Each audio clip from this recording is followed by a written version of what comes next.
অত্যন্ত আনন্দিত হয়েছে, অত্যন্ত খুশি হয়েছে যে আপনাদের এই যৌক্তিক দাবির থাকা সত্ত্বেও আপনারা কারো অসুবিধা সৃষ্টি করছেন না। অন্যদের মতো আপনারা রাস্তায় বসে যাননি, আপনারা সুন্দর সুশৃঙ্খলভাবে আপনাদের দাবির পক্ষে এখানে দাঁড়িয়ে আপনারা কথা বলছেন।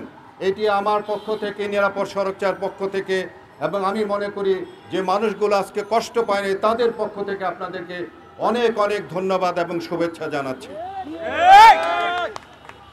প্রিয় দেশবাসী, এই দ্বিতীয়বার আমাদের বৈষম্য বিরোধী আন্দোলনের মাধ্যমে আমাদের শহীদদের রক্তের বিনিময়ে যে আবার একটি নতুন স্বাধীনতা আমরা অর্জন করেছি, সেইখানে আমাদের সকলের আশা আকাঙ্ক্ষা যেটি ছিল যে রাষ্ট্রের মধ্যে আর কোনো বৈষম্য থাকবে না, কিন্তু এখনো এই 35-এর জন্যে, 30 থেকে 35-এর জন্যে আমার এই সন্তানরা কষ্ট পাবে।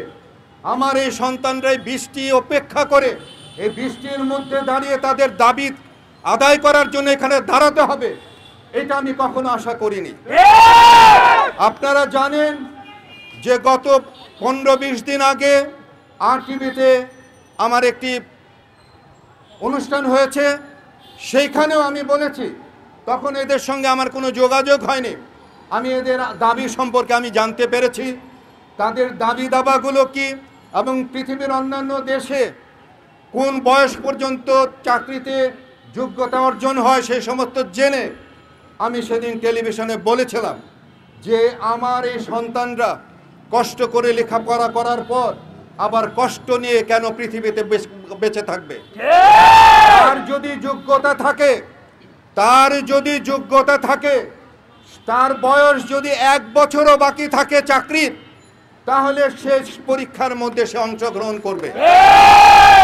কারণ আমি মনে করি যে একটি ছাত্র তার যোগ্যতা দিয়ে তার চাকরি অর্জন করবে, এবং তারা আজকে আপনারা দেখেছেন তারা কিন্তু এই কথাটি এখানে বলেছে, তারা কারো কাছে চাকরি চায় না, কারো কাছে কোনো দয়া চায় না, কারো কাছে কোনো সহানুভূতি চায় না, তারা চায় তাদের অধিকার।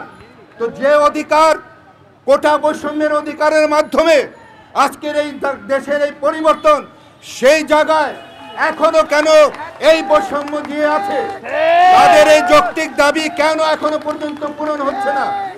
আমি উপদেষ্টা মণ্ডলীকে আমি অনুরোধ করব, তারা আজকে যে রাষ্ট্র গঠন করেছে, তারা যে উপদেষ্টা মণ্ডলী দিয়ে যে রাষ্ট্র পরিচালনা করছে, তাদের কাছে আমার জোরালো দাবি, আমি এই ছাত্রদের পক্ষে, এই 35-এর পক্ষে আমি জোরালোভাবে আমি আমার দাবি সপক্ষে আমি আমার কণ্ঠস্বর উচ্চারিত করছি। 35